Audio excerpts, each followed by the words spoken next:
Let's stay with Ukraine and the back and forth now about that recent missile strike in Poland that killed 2 innocent farmers. Even though the UN and Biden both said that Ukraine accidentally fired it, Zelensky refuses to budge. He still claims Russia fired it. But now there's a whole new blame game between Russia and Ukraine that fired up over the weekend online. This as shelling resumed between the two countries yesterday. Explosions reported near an active nuclear power plant. Of course, Ukraine, very quick to accuse Russia of an intentional attack. Russia doing the opposite, blah, blah, blah, the back and forth. Now, also over the weekend, shocking footage began circulating online that appears to show what may amount to a major war crime committed by Ukraine. It involves Ukrainian soldiers executing Russian soldiers who had just surrendered. Now, I'm going to put a warning out there for some of you. You might find this video graphic and disturbing, but remember, war is hell, and the atrocities of war should not be censored. And as a veteran, it's something I don't budge on. So if you think the video might offend you, look away, grab a cocktail, mute it. It's going to take a couple seconds, but we have to show you this. As you see the footage, it shows Russian troops being brought in, surrendering, being put down on the ground by Ukrainian soldiers. They're told to lay face down, hands behind their back. Apparently, one of the Russian soldiers, though, doesn't want to go that easily. He decides to turn around and open fire on the Ukrainian troops. What you will see in the next shots are the upsetting. This is drone footage. Seconds after that sole soldier tried to shoot at the Ukrainians. These are the Russian soldiers now lying face down, all shot in the head. These men were killed execution style. There's no doubt about it. The Ukrainian media, though, is putting a spin on the whole incident. It's important to note, though, that all the Russian troops that were killed are lying in the same position as the previous video. And because one soldier refused to surrender, the Ukrainians then executed all of them, which is folks, this is a pure violation of the Geneva Convention, making it a war crime. I'm not making an excuse for either side. We're just reporting on facts here. Now, of course, within seconds, minutes of the video dropping online, both Russia and Ukraine started the blame game, pointing fingers. Russia calling for an investigation into Ukraine executing their troops, and Ukraine looking for an investigation saying that Russia was faking that surrender. Joining us now to weigh in on the latest, the war between Ukraine and Russia, and also the connection with FTX and the money laundering, which I firmly think it was, retired Colonel Doug McGregor. Doug, thanks for coming back on the program. Where do we begin? With the money trail or with this, shocking video? I think your viewers need to understand that the shocking videos were taken by Ukrainian soldiers of other Ukrainian soldiers committing the atrocity. That's really what's important here. These are not videos that originated with the Russians.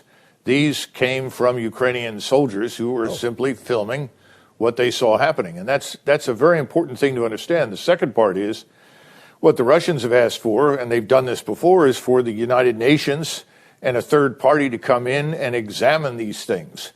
We have never done that. And the Ukrainians have never allowed anyone from the outside to come in and see anything unless they had control of the people.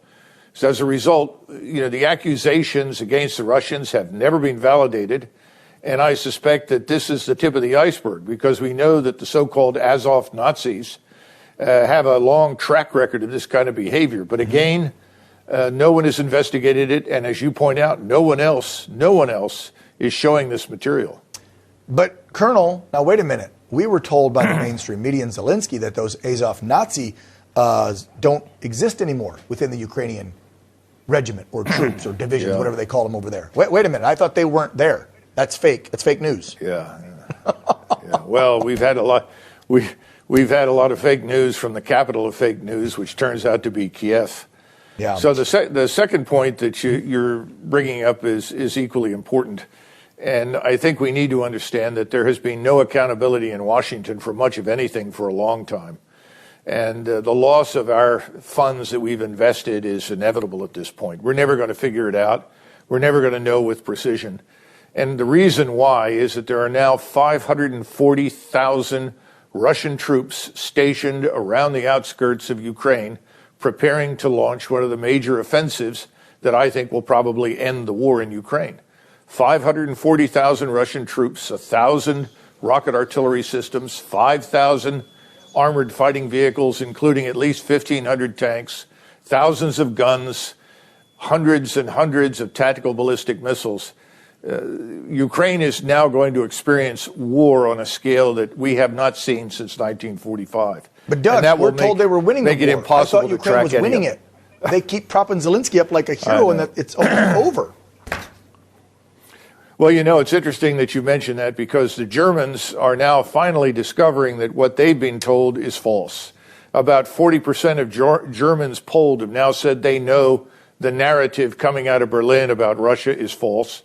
This is starting to spread across Europe, and we're seeing demonstrations every weekend in Europe that are not being covered once again on the mainstream media here in the United States. They're anti-NATO demonstrations, they're anti-war demonstrations, because the economies of Europe have been destroyed.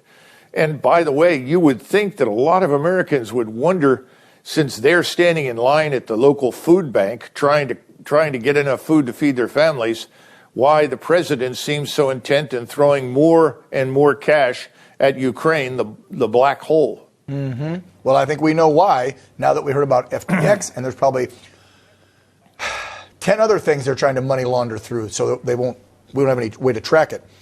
You bring up the Germans, and something interesting about that, their media, as you said, starting to turn as well and cover some reality of that war.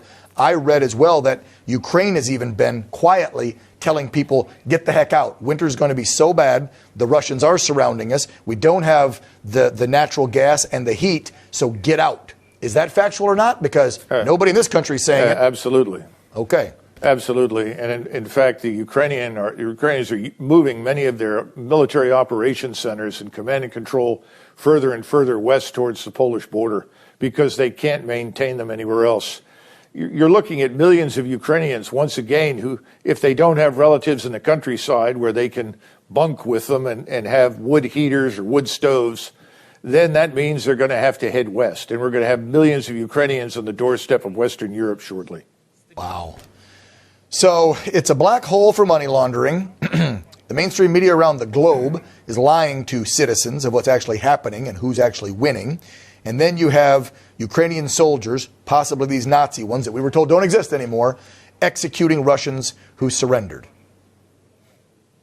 We've got terms for that in the military, Colonel. You and I can't use them on the air.